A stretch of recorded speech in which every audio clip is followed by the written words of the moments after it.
of Podcasts Radio Network proudly presents the Broadcasters Podcast. Here is the king of podcasts.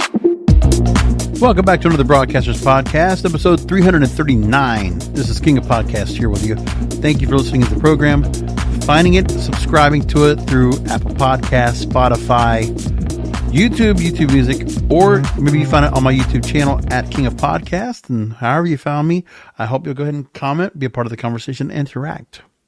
Unlike what corporate radio doesn't do.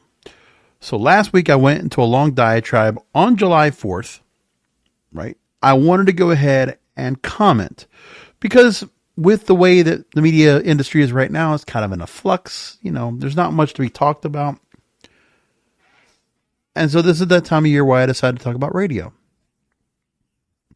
Now, over the past 5.5 years I've done this program, I've talked plenty about radio. It's the reason I've done this program for as long as I have. That's just the way it's been for me. It's what I've wanted to do all my life. I mean, this was a show that I was destined to do.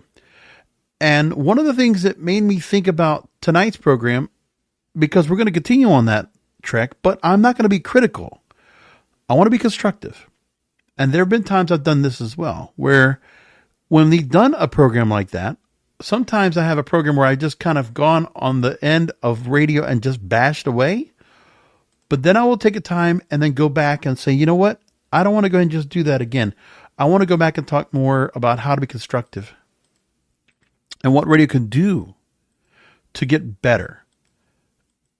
And so what I did the last time around, I went through this here, I did take a point where I talked about the nationalism of radio, right? Doing what BBC Radio or Slam or RTL or all these other major countries, they would do a thing where they would go ahead and, you know,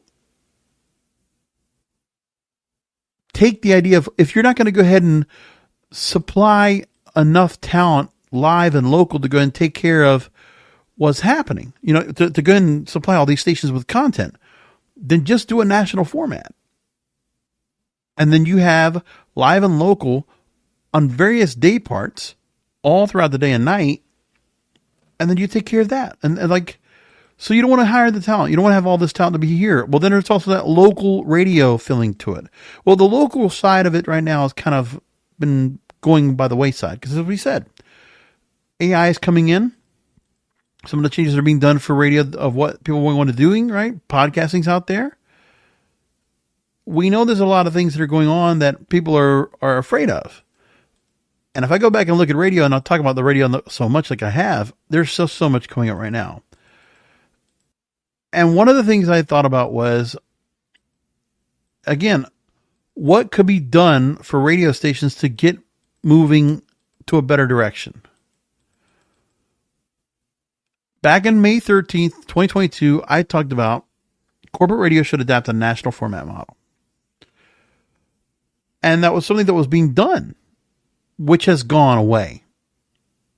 The two largest station operators tried initiatives to lay the changes among many contemporary hit radio stations around the country, proposing the idea to implement the initiatives across the board for nationally broadcast terrestrial radio. So they tried it. Odyssey tried it. They tried it on various stations in their markets, in Chicago, in Miami, and other places. It didn't work. And I brought this up back because Radio Insight reported on this. So when Odyssey was bought by, when Entercom was bought by Odyssey, you know, there was a reorganization that they were going to go and change the programming on their alternative and country stations. And that things were going to happen with the contemporary hit radio stations, where multiple radio stations were going to drop their prior identities for other formats. And that was one of the things that was being happening. So like, when you had the hit radio stations under Odyssey, they would use AMP or NOW for the station identification, as the monikers for those stations. And then the same thing was going to go on with restaffing promotions and making some changes for iHeartMedia, that they were going to go ahead and take other shows and try to syndicate them across the board. And they were hoping that they could do something where some of the morning shows would be used in other markets and just be syndicated. They were trying to go that route, but it really never worked out well. Again, 3 years ago, they tried this. So I'm going to offer up a new idea from an old idea, because of course in radio, we always copy things. So I want all the people that are listening right now in the radio industry, I have to believe there are some of you out there that listen to this program. And you're paying attention to what I say here, because some people got some attention off of what I said on last week's program. I'm going to come at all of you again from a constructive standpoint. So Cumulus, Town Square, Odyssey, iHeartRadio, Univision, Bonneville, Cox Media, Hubbard, Urban One, Beasley, among others. I'm talking to all of you now. And I will give you this idea. So Bob Pittman, you might remember there was a concept that happened when MTV decided to go ahead and start swaying away from playing music videos. And we all talked about that. Well, why is MTV music television when they're just cutting the amount of music they used to go and play? Because more programming came in, more talk time, more commercials. And then came a network called the Video-Jukebox-Network. But we all remember it as The Box. The slogan was music, television, you control. All right. The station was made that, in various markets, it would run on cable, or it would run on a UHF channel. Like the independent stations, right? And then you would go ahead and find a listing of songs that are available for people to watch. So you dial up the song like a jukebox. You pay 99 cents. At that time, it was 99 cents per song through a 900 number. And then you would go ahead and order the song. And guess what? If somebody wanted to hear the song over and over, they would. Well, what we learned is that it was around here in America through 2001. But the concept continued until just recently in Europe.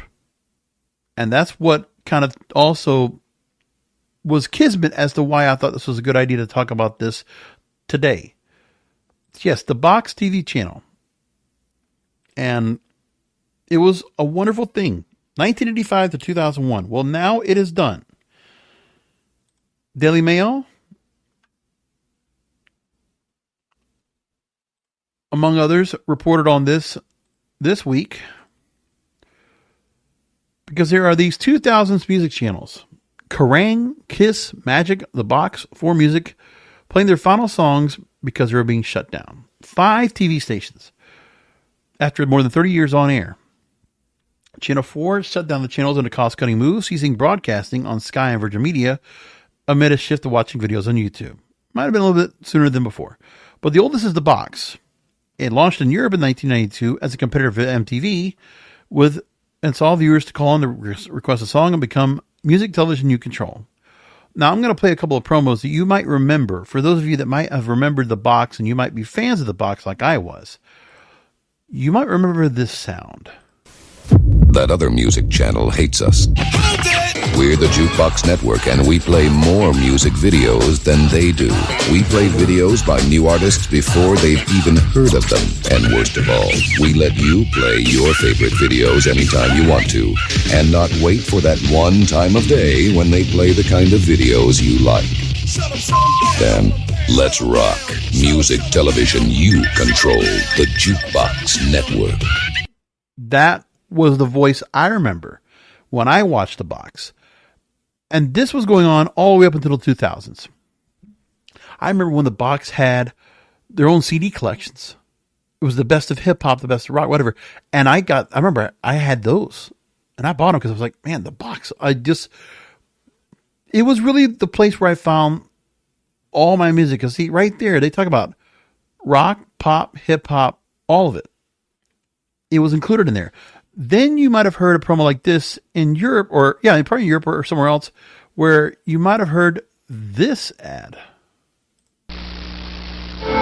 You dream of a music video channel that's all music video, all the time. You dream of a music video channel that's interactive. You see what you want, when you want. You dream of music television you control.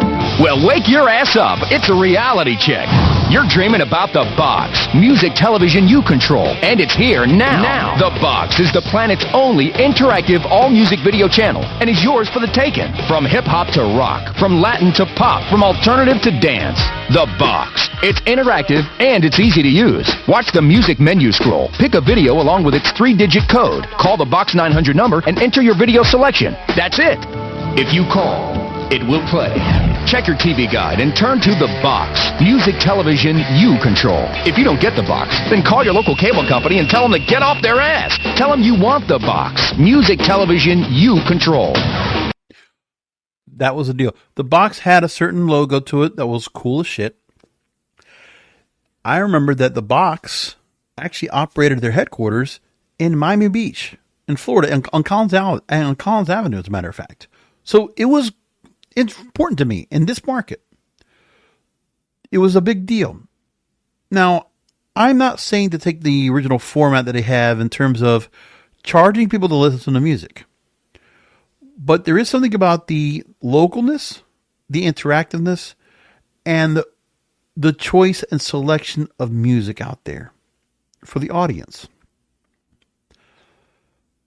There have been some enterprise radio stations that have tried to do this here. Like one of the stations I think of right now that does this kind of thing. And I mean, it does it. And it's like, I don't know how well it does, but Island 106 in Panama City was an example that has done that for a long time. Now, one of the things they offer on their station at Island 106 is what's called the Music Insider. And they have it sponsored. And what they do is they offer on the website a way to go and look at the songs that are being played and the songs that are available to listen to that you can choose from. Now, they give you not a long list in here, but there's a song search in here as well. And if there's enough response for the music, they'll go ahead and play it. So they'll show you what's recently played. And then if you want to get into the Music Insider, you can get in here. And then you can go and say, okay, I want to go ahead and pick a song. And then you choose what you want, what you'd like to go and hear. And it helps you go ahead and choose what songs are available to go and listen to it all together. And then what they actually do, they give you a song alert to let you know when the song plays. And it'll tell you alerts and all this kind of stuff. It's a way of them trying to go ahead and interact with the audience and say, hey, you want your song to be played? Well, if you're one of those people that are not paying for, you're not paying for music, on Spotify or Apple Podcasts or for iTunes or whatever, and you just want to go ahead and take this and just say, well, I'm going to just go this route. It's an idea of somebody actually being a selector of music. And I think that's not a bad idea. It's kind of an idea where, you do this and you say to yourself, okay, maybe there's a way to go ahead and put this together to make it where you can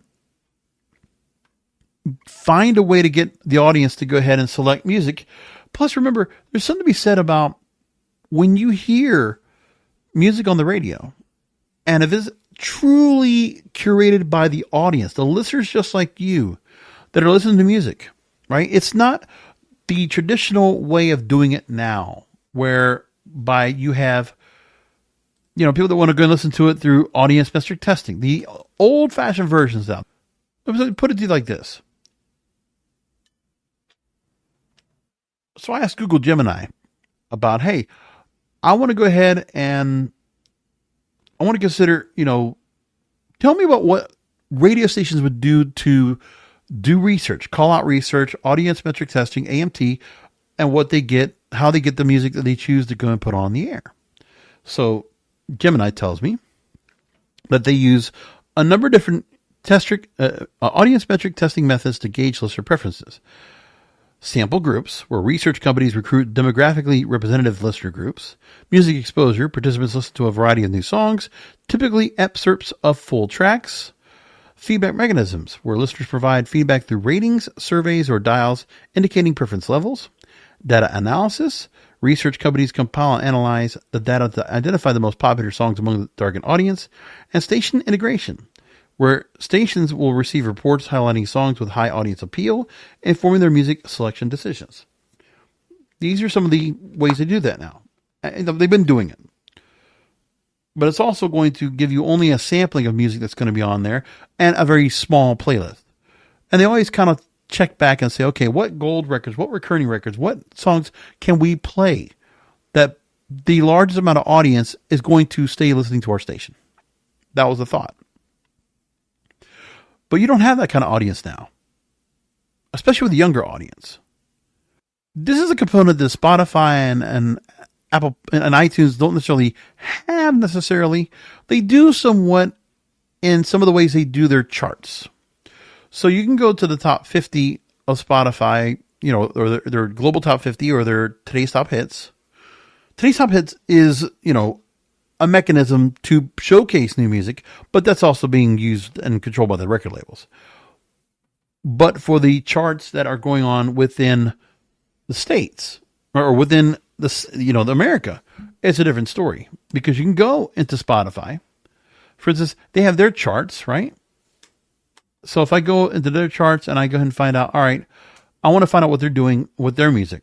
So Spotify charts, let's do, first of all, I like to go into different states, different countries, and find out what they have in terms of what music is being played.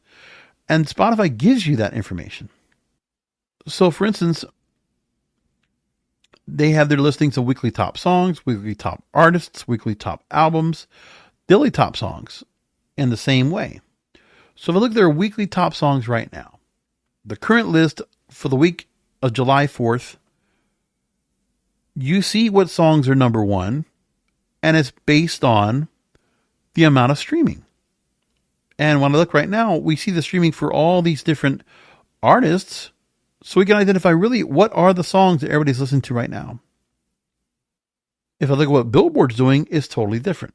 If I look at what Media Base, which controls quite a bit of what hit radios out there, they have something completely different. Like, let me tell you like this. Your top 10 right now on Media Base for top 40 radio. So they still have right now Ariana Grande's We Can't Be Friends, SZA's Saturn. This is for this week, by the way, July 11th. They just posted this right here. Dua Lipa, Illusion. Shabuzi, A Bar Song is 7. Benson Boone, Beautiful Things 6. Taylor Swift, Fortnite 5. Tommy Richmond, $1 Million Baby 4. Post Malone, I Had Some Help 3. Hozier, Too Sweet 2. Sabrina Carpenter, Espresso 1. On the Spotify chart, Hot to Go, Chapel Roan is 10. Hozier, Too Sweet is 9. $1 Million Baby, Tommy Richmond is 8. Chapel Roan again at 7. Birds of a Feather, Billie Eilish at 6. Wait, she's not even in this top 10. She's outside of the top 10 with Lunch. But Birds of a Feather? No, nothing. I Had Some Help is number 5. Espresso's 4. Bar Song is 3. Not Like Us, Kendrick Lamar is 2. Not on the hits chart here. Not from Media Base. No. And then Please, Please, Please, Sabrina Carpenter, number 1. We already know that Please, Please, Please is number 1 song right now. It's being streamed across. And radio has it at 13. Media Base is at 13. Right? And then, of course, you have other songs and other artists that you're trying to push and put forward because it's their agenda. But see, if we leave up to the radio stations what they're going to play, they're going to play songs that are 6 to 12 to 15 to 18 weeks to almost a year old. They don't want to play the music that's at the pulse of what's going on. They're playing to the secondary market of the fact that the record labels are not listening to them. They're not paying attention to them anymore. They're the secondary market. So quit relying on record labels that are going to take care of that. Quit relying on expecting something out of, taking this antiquated system of audience metric testing. Throw it out. You obviously want to keep staff. You obviously want to go ahead and you want to bring back a younger audience that's going to continue to keep radio thriving. By the way, the box had commercials in it. I mean, they actually had advertising. And this was syndicated across the country in various markets. So one particular phone number represented one particular city, and whatever songs were being played from that city were going to get played. So you had automatic, no doubt about it. Now, of course, they had the 900 number, so they had money coming off of that, plus this. And people were able to control the music that was being played. Now, when radio used to allow live DJs and used to allow have people to go ahead and call and request lines, then you had that into the mix. When the DJs would get the calls from the listeners and they would go ahead and gauge what songs people wanted to hear. They also controlled that too. Of course, in the 80s, the Lee Abrams of the world kind of controlled that, where they have a top 40 format that's much more contrived, but at least there was still some room for some songs to be added in. Or you had some contests that would allow some songs to come out new and then make it onto the rotation. But the rotation wasn't so strict and wasn't so antiquated. I think that's very important. So the box provided that. So let me get into this point about all this works, okay? So we know that radio could reclaim the groove with uninterrupted music. Like if you could get back to that somewhere, somehow. One of the things they were doing in the 90s and early 2000s, that you had stations that would play long stretches of music. And that's the one thing you got to also do, is that you can obviously accept the fact that the audience, you know, they're in a new habit of listening by listening to streaming music or watching on YouTube or whatever other methods they want. But the thing is, they get to choose the music they have.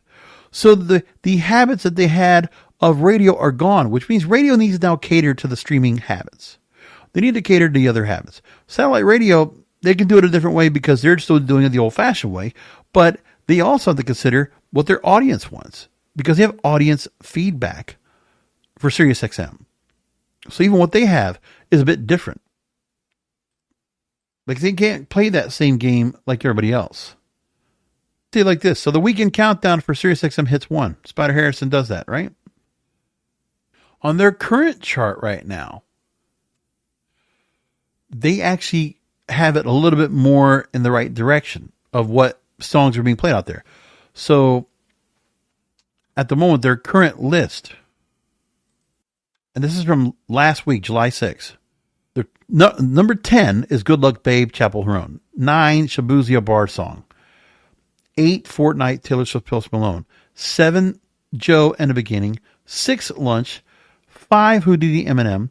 4, I Had Some Help, Post Malone, Morgan Wallen. 3, Dua Lipa, Illusion.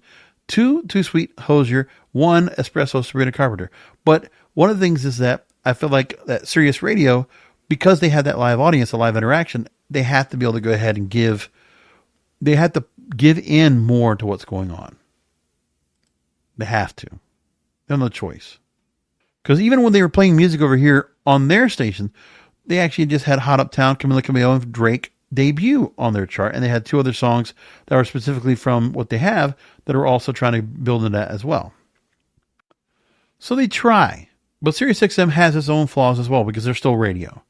But at least they will listen a little more to their audience. So I'm saying, rely on your audience now. But you can also control what the format is. My proposal is this. So you start off with the fact that what the box did when they set themselves up, you would have a listing of songs that were available to go and listen to. You put it on a website, you put it on an app. The next choice of songs that is coming up that's going to be played. And then the audience will determine, of the selection of songs you have there, they'll determine which songs people want to listen to coming up after that. You do that. And then the selector, right? You automate all this. You go on the website and you set up the songs that are available. Not just the ones that you have through audience metric testing. You open it up. You take viral songs that are out there, prepare them, put them up so they can be added into the jukebox. Take it as a jukebox style. That's exactly what we're talking about here. That's exactly the concept of what the box was. All these songs that are available, what were the songs that people wanted to hear? And once it played, you put it aside until the next time it can be available to be played. Like you program the algorithm so that certain songs that you want to go and see that are going to be very hot, they're only allowed to play it every 2 hours, 3 hours. I mean, it's not going to change about the amount of spins that you give to music when you're going to report back to the record labels or to the trade journals, for as a matter of fact. You'll still create that, but you don't need to be controlling how much a song gets played or not, because it doesn't matter as a program director or the music director. You're not in control of that. You leave that now up to the audience. And if the audience has a say into what songs are being played, they don't want to be played the same songs they've heard for 6, 12, 18, 24, 52 weeks. The same songs over and over. You can play new songs, but you keep it in mind the fact that, okay, you get autonomy here, listeners, in a free format. All you got to do is hear our ad-supported content. That's it. So we're going to have ads around this. But then you're going to have a chance to go ahead and select new songs that'll be played. What a good idea. You draw people to the app. You draw people to the website. You get ads around there. You support it that way. And then what you do, those songs will be played as they should. And sometimes you might get some songs that people will actually listen to. And, you know, you make it to the point where it's not going to be just a certain amount of people that can listen to the same songs over and over. But I think if you get audience participation involved, you then create a truly unique list of songs, a playlist of songs that people will come back and listen to because they're all like-minded. It's people within the market that you're in. Like if you got a geo-target, you can do that too. They got to add in a phone number. They got to add in some of their information. So you get them as members and you can newsletter them, but whatever you want, you can get them to go and track like that way as well. But then you let them select the music. And you don't make it so hard to go and pick what music there is to play. But you leave it up to the audience. And by the way, you don't have to make it just new music. Okay? You broaden the variety of songs so that we don't have a top 40 that's just pop. And for one station it's pop, for one it's hip hop, for one it's whatever. Because remember, the box, just like in those ads I just played for you, they played everything. It was what people wanted to hear. Music radio you control. Think of that concept and how well that would go off the ground. You're not adding new people to take care of this. It's a program. Like they had Jelly that was out there, 13 years ago. That was supposed to be the next thing for it and offering interactivity. Well, maybe you don't have to worry about the interactivity because obviously who's going into an app and sending a voice note or whatever it is? They're not. They'll text you if you want to do that. Say something on social media, make a comment on a social media post or a live stream. Yeah, sure. Okay, but the truth is, you want to get their feedback. You want them to matter. This is the route you do it. You take what the box used to do. Take away some of the things that not part of that component, but first of all, it was the attitude of the box as a disruptor. Radio becomes a disruptor to streaming because you take these songs and there is something to be said about people that go to a club and they still like what a DJ plays. And the DJ will still take feedback from the listeners, from the people that are in the club listening in. Even the strip clubs, wherever it is. If, a DJ will take requests, then they still know what to do for their audience, right? You go to a wedding, you go to a bar mitzvah, whatever. You always have DJs that will take requests because they know that, okay, and they'll find a way to incorporate it right. So then you let a computer program do that. You have the music automated. You have it available. It's loaded up. Does it have to be played scheduled as it is? No. But the ads do. So you schedule the ads as such. After so many songs are played, make it 14, 16, 18 in a row, whatever it is. Like it was back in the day. Limit the amount of commercials. Because on top of that, you have so many programs right now that you run all this extra ad inventory you're not using. So stop doing that. And get rid of that. And just put the ads as you need to that you can sell. But you make this like a contest. You want people to be interactive and say, hey, I want to hear this song. I'm going to go ahead and vote for it. Yeah, you're voting for songs. And you're giving them a way to go ahead and choose what songs are going to get played next. And when their song gets played, they're going to be happy. It's like putting a song on the queue. What a magical idea. And it's amazing that this concept continued to go so well.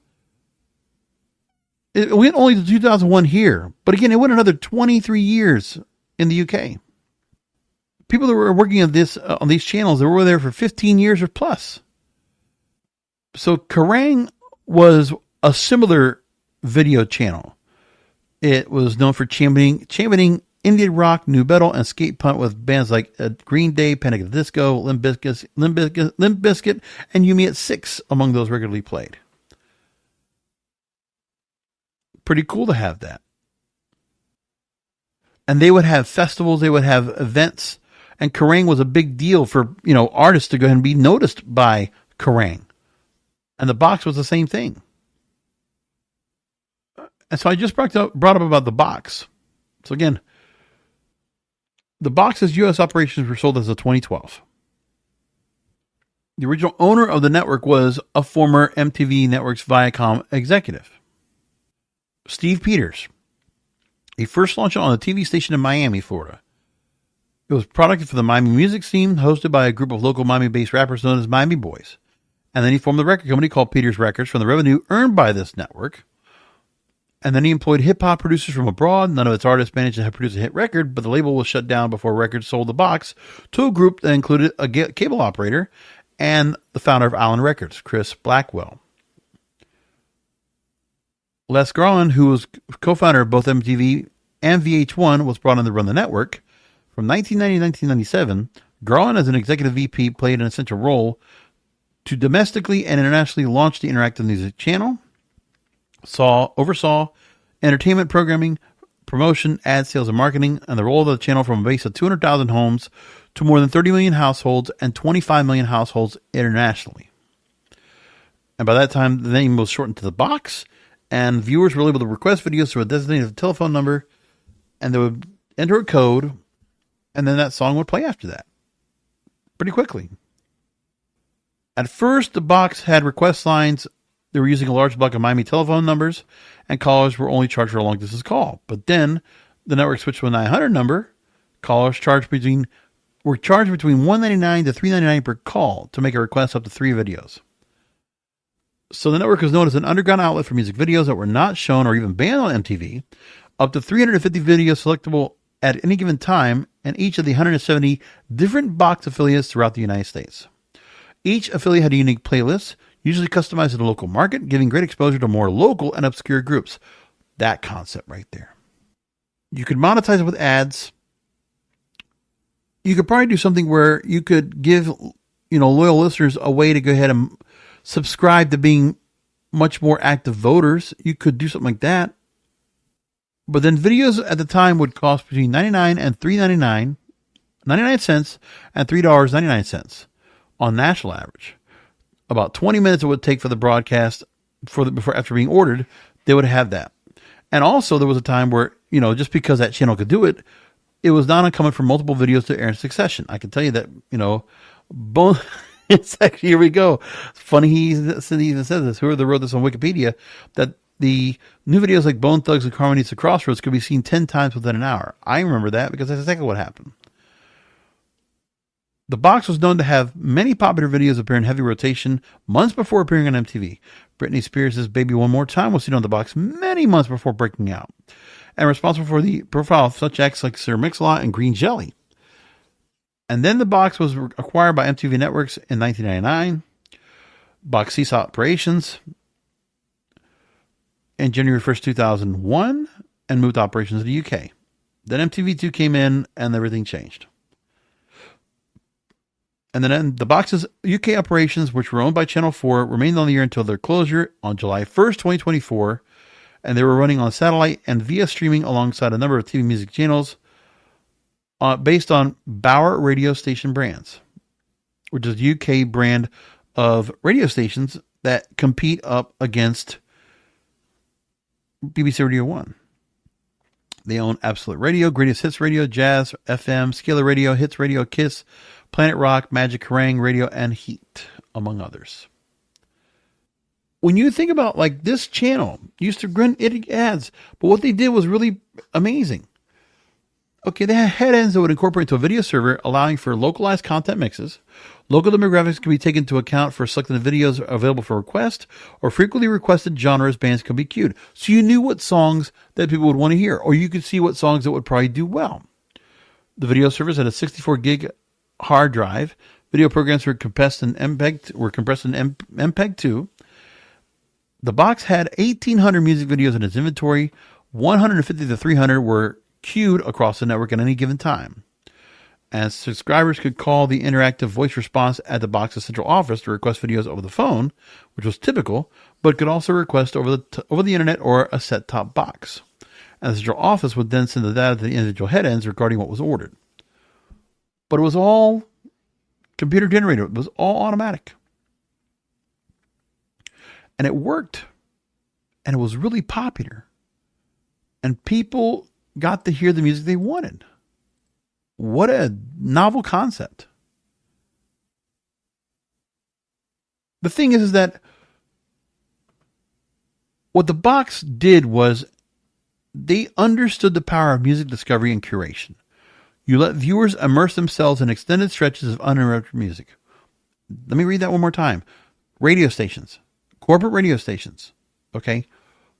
For the ones that I've talked about on this channel right now, Cumulus, Town Square, iHeartRadio, Odyssey, Univision, Beasley, Bonneville, Cox, Hubbard, Urban One. I'm sure there are others. Alpha Media.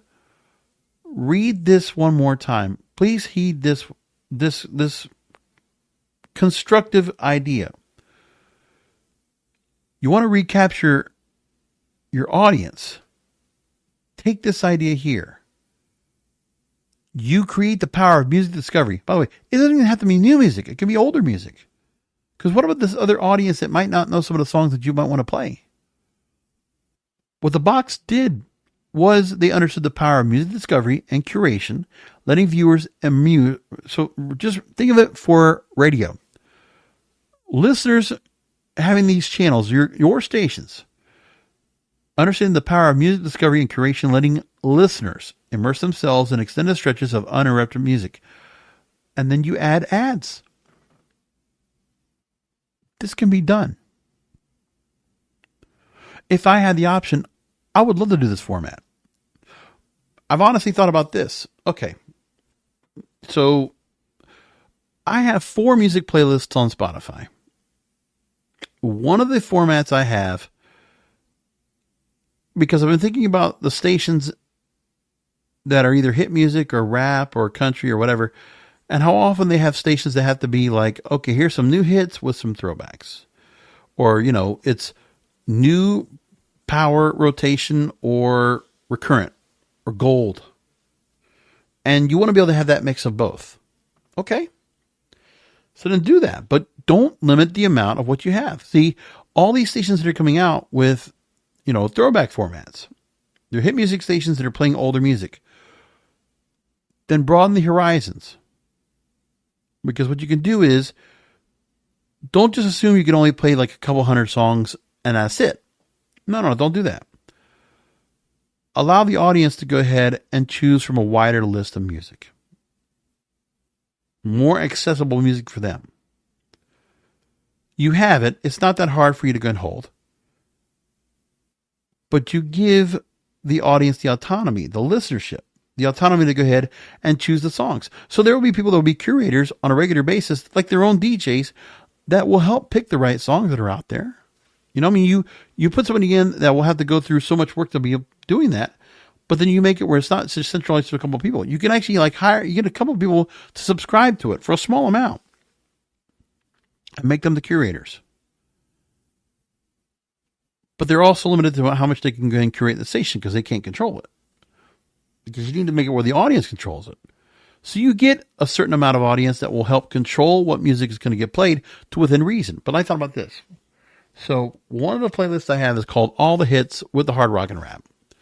That playlist right now, I have it currently set to where I add new music, but then I also add music going back to 1995, 1996, which is right around the time that, music units were no longer as much important because we were getting that transition from physical units, CDs or cassettes or vinyl, to peer-to-peer sharing or downloading or streaming and putting on an iPod, whatever it was. Like, that's where we got to. And so things changed. It was around that time, I think, that we started feeling the real change of the internet making its work as a disruptor. And the way that radio was being run was different. Plus, also, we had deregulation that changed everything as well. So all that came to a culmination at that time. So I feel like, all right, if I put music right there, and you think about the mid to late 90s and the variety of music we had, and some radio stations, they were smart, they played such a variety of music. Remember, they learned that from the late 80s, because when pop music was kind of dwindling, because there was not as much of those pop artists as were, because some of those pop artists just quit making albums, we had this hodgepodge of music, remember? The 80s music was kind of like losing itself a bit. Late 80s and early 90s, we had a lot more rhythmic music. We had a lot more dance music. We had hip hop coming into the forefront, a lot more R&B music, a little more soul to it, a little more change to it. And there was another rock that was going to come in eventually, early 90s, with grunge, that was going to change the whole aspect. So rock and rap became very prominent. Just because the Billboard chart decided to go ahead and make changes to their algorithm in 1991, November 1991, well, that's their thing. They want to have the Hot 100 not reflect that so much, so they had to go and change the charts. So American Top 40 could not reflect what the Billboard Hot 100 was playing. So they stopped because the diversity was way too much. I've said it for years. It's time to go and start accepting the diversity of what radio is. So if some country songs decide to go and, get up to the mainstream, then let them. Go right ahead. If some rap music makes it to the forefront, if some dance music makes it to the forefront, let it. Like, what good is it right now for an artist like a Chappell Roan, that right now, if you see where she's charting right now all over the country, all over the world, her music is charting everywhere. Sabrina Carpenter, obviously, but it's limited in America, so it's not as important. So, like, when you think about the fact that some of these other artists, they can go everywhere else to go work on their music, then that's what they're doing. Because right now, I can tell you this. If I go and pull up Good Luck Babe, which is Chappell Roan's single, and I say, okay, let me see how she's charting right now everywhere else.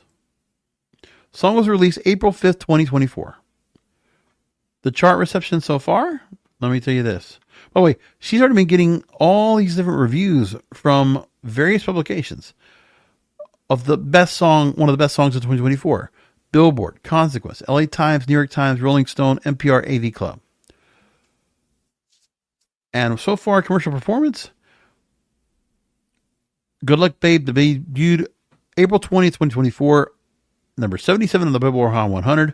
It's now at number 10 currently. On the UK singles chart, it's at number 4. Probably will go up a little bit higher this week as I record. So in the charts right now, if I go ahead and look it up, there are other markets that are already playing this, and it's already charting much, they're already making as much of a change as well. Where, in America, it's kind of a little bit behind. It's charting well in the Philippines, in Ireland, in Canada, of course, Australia. Singapore has it high up at number 5. How about that? Among other things. So, like, there's a change to it. Like, you got to just realize when songs are becoming hot on streaming, pay attention to it more. And maybe you give a streaming song a shot. If it's performing well and going viral, then put it into the playlist. See if the radio audience wants it. If they don't, they choose if they want it or not. But let's throw the audience metric testing. Let's throw all these other antiquated ideas of measurement. Throw it out the door. Real-time metrics. Real-time engagement. Local in real time. IRL. Real life. Yeah, that sounds great. The power of choice and connection. So radio stations could incorporate extended blocks of commercial-free music, which is what I said. more involved genre-specific programming or dedicated stations like The Box had their focus. And empower listeners to choose their musical journey, foster a deeper connection with the artists and the songs they love. Yeah. So you can still have your genre formats, but you make it where it's curation. And if less commercials are being played, because let's be honest, the commercials that you're playing right now, repetitive, or they're plain, or they're make goods. Like how many, I know what it was like, okay? Because I worked in radio and I saw how many real paid ads there were. We actually had them targeted as such. So the ads that are actually being paid for the time slot they're in is one thing. We have to make good of all these other ads that are A, not important, or B, you just need to go ahead and keep the inventory open. So you have to keep the amount of time slot for ad inventory available because you think you're going to sell those spots. Well, no, you're not. What, for a hurricane? I don't know. When are you going to do that? Political season for political ads? Come on. So less commercials. Once again, back to less is more. And I'm not talking about cutting the amount of commercials you play, but the amount of times you have breaks. I understand you're going to have commercials, but cut the amount of breaks. And what you do as well is you create ads between the music in the segues. Then do it then. People will understand. Like if you're not stopping the music, I think people are willing to go ahead and allow themselves to hear an ad as a voiceover in the middle of between a segue. That's fine. Or as a segue in between that's got to be produced, and then you can move on to the next song. But like, don't take people away from the music so often. That's what really turns people off. And as a result, The Box would have a lasting legacy. Obviously, it keeps going right now where it was back in Europe until Channel 4 decided to go and drop all those channels. But they pioneered the concept of viewer-controlled music television, inspiring future interactive entertainment models. Interactive entertainment. And also the fact that they also focused on alternative music that also helped shape the tastes of a generation. You also control the narrative of what music should be listened to out there. And you bring alternative music back if it's going to come back. But The Box was really crucial and critical to what was going on. But people didn't talk about that enough. And people with their money were paying to get to hear the songs they were playing. This is well before Spotify and iTunes and Pandora. People paid for it. So people were willing to go and pay for satellite radio. Pay for streaming, of course. Listen, my Spotify is going up this month by $3. The family plan, $16.99 to $19.99, and I know it's going to go to $23 once they do the premium particular plan coming up. When they have all lossless audio finally added up to the mix. But imagine if radio could do something where they can kind of create a subscription kind of deal that was much more affordable than streaming or the advertisements or whatever you want. But you found a way to go ahead and monetize the audience along with the ads. Like there's a way to go ahead and monetize. And, you know, if there's more listenership, obviously the advertising revenue is going to go up because people are going to realize, oh, people are listening to the radio again. But it's how you make people listen to radio. For all the people that want to go ahead and say, oh, this is what you should do to listen to radio and this and that, I think you need to consider the interactivity. You think you need to consider the fact that, you know, younger demographics bought into this. You could create this again. And you can make it where there's all these songs that can be listened to. By the way, it's local artists, by the way, that get a chance that might even get put up there. If it's good, there's a way to go and let that happen too. But like, the thing is, you can focus on listener activity. Because right now, what are they interactive about right these days? They don't have a DJ to go and talk to. They can't reach to them. The DJ's not there when you hear the voice track so you can call them in the radio station and get a request line. They don't give you a phone number anymore. You barely even get a contest anymore. But there used to be interactivity. Yeah, you can't do contests anymore. I understand that. You can do national contests. That doesn't make a difference. But what you do is, with these stations, you create the websites. And then the same idea of what the box was before, what you do is you create the same idea.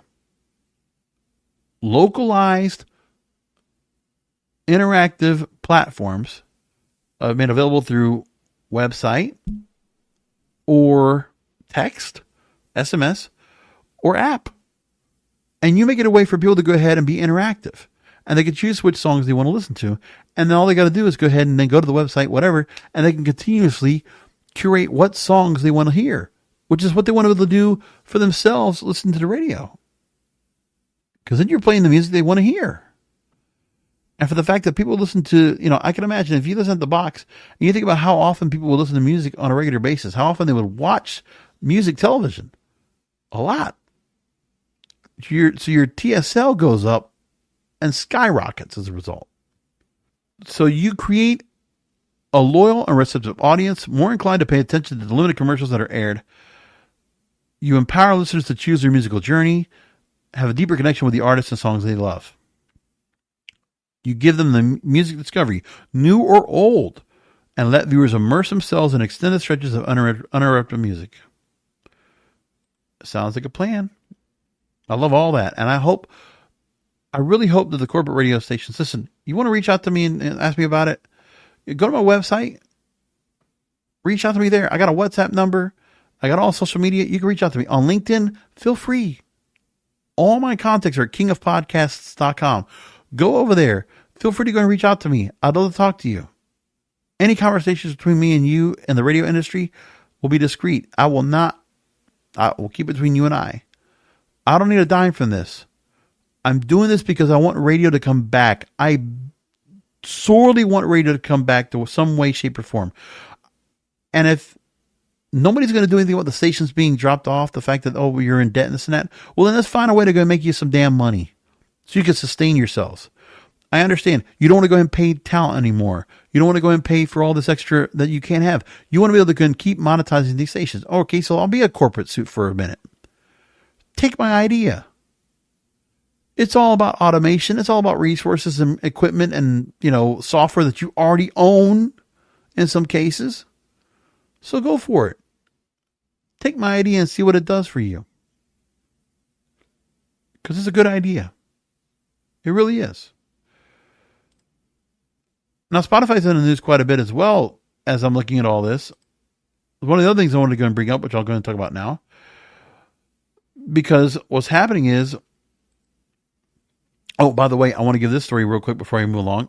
From eMarketer, not too long ago, they put out their study that says that audio generates relatively little ad revenues per listener and time spent.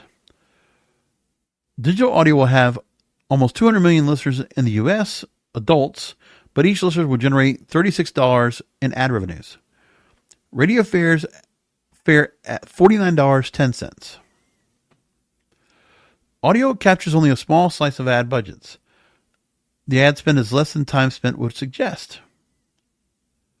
So in 2024 audio, you have average adult will spend an average of 2 hours and 42 minutes listening every day to audio. 21.4% of total media time spent.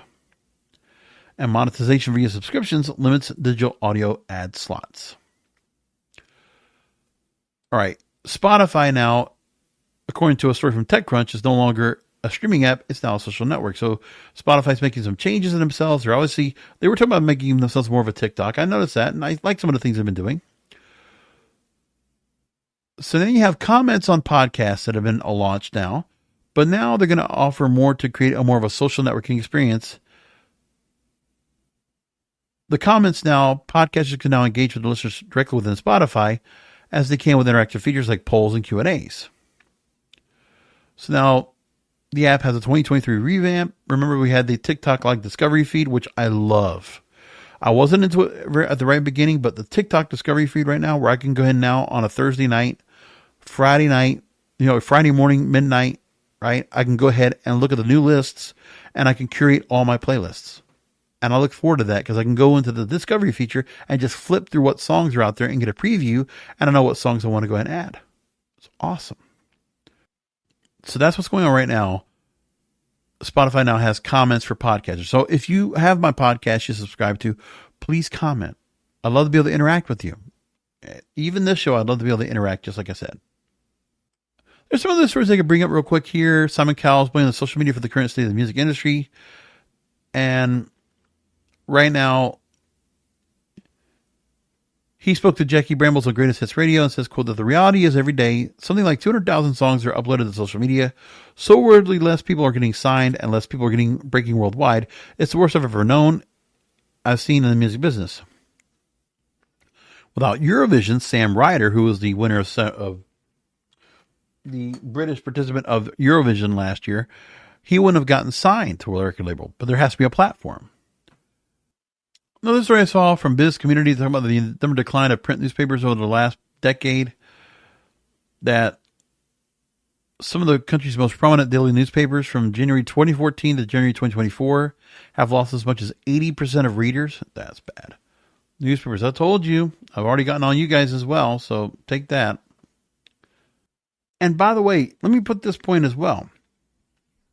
That the box, why it was so well, I wanted to get back to this point because there was a story that I wanted to pull back up from grunge.com about what happened to the Box TV channel. And one of the things I wanted to make mention of in this was that you had, at the time, 1991, not everybody had cable. So you still had an antenna. That was why it was important to have this and start the network. And how there was new music discovery from the artists. Well, let's talk about some of the artists that were available to be heard on those. In 1997, the Box was advertised as the planet's only interactive all-music video channel, playing all genres of music from rock to Latin to hip-hop. And the idea was that, if you call it, it will play. That was their motto on TV advertisements. And the Box played songs that listeners could hear that radio stations and MTV refused to play. They would play songs that verged on pornographic, were lewd, used curse words or strong language, or were rejected by mainstream channels. They got away with it.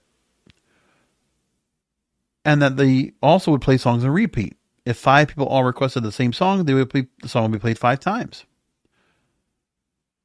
And there were a lot of songs that would have never gotten noticed if not for the Box. Naughty by Nature's song OPP was one of the tunes played back to back. In the early days of the video-jukebox-network, the Box was more popular and influential than MTV, and it was on all the time, and it was in a lot of cities that MTV didn't cover. So cities like Detroit, they didn't have cable in 1991. The Box was responsible for helping launching musical acts into stardom when they couldn't get played on the radio. Green Day and Madonna got their music boosted on the Underground channel. Madonna's song Justify My Love was rejected by MTV censors in 1990, but the Box played it, and the song did well, and viewers were requesting it 5 times or more an hour. And when Les Garden talked to Thrillist about putting that song on the Box, he said, quote, when we added it, we didn't say a word. We didn't make any promos about going MTV banned it. We notified every one of our cable partners that we're going to put this on, and if we got in trouble with the FCC, which we might have, or in trouble with who knows who, our position was going to be that we don't play the videos, we merely make them available. If you got a complaint, take it to the people making the requests. We're just the curators of the art museum. Smart. And in the time of the mid-90s, there were a lot of songs we played that was more like a hip-hop, more of like the booty music we had in Miami. Here, Two Live Crew and the like in the early 90s. But then they had a new program director come in 1995, and the programming shifted. They said that, quote, we no longer show the booty videos. We had that reputation before, and when we sat around and talked about it, it seemed a little dated. And then what happened was the Box then changed to much more alternative music. Rap music was still very prominent, but they obviously showed they were much more wide recognized for what they were playing. But new music discovery was important and crucial. And they allowed a lot of new artists get the chance to be noticed. But for whatever reason, it's too bad that network could not stay around as long as it did, but it was a fascinating thing they did. It was fascinating. Music radio you control. I hope somebody will consider this idea, kind of go in this route, because it's time to go interactive. Do you want to keep radio alive? Then go this route. It doesn't cost you anything. You take a program, you put it in, you allow the audience, and hopefully through social media, through other routes, you get people to go and say, hey, make radio a reason for people to go ahead and find new music and say, okay, it's a community thing, a community get together. By the way, these UHF stations, by the way, that used to carry the box, they were all low power. It was hard to get those stations sometimes. I remember mine was on channel 36 in West Palm Beach. I could barely even find it. I could barely even get it because I had to go ahead and like tune it in so much, but it was so hard to get. But at least we had it. And people went out of their way, listen, to watch music television, because MTV didn't give it to you. VH1 didn't give you enough of it, or BET or whatever. So for us to listen to music, people were willing to go ahead and turn on the rabbit ears and find a way to go and find the viewing position on a scratchy UHF selection to then pay 99 cents to $3.99 to be able to go and watch a video on the TV. Maybe you can record it, but I don't know. But like, still, that was what we did. That's how it used to be. The box. It's a great concept. Take some of the things you can incorporate it into radio today. You make radio relevant again. That's what I'm all about. Come back next week for another Broadcasters Podcast. Remember that content is king, and the control of your content is in your hands.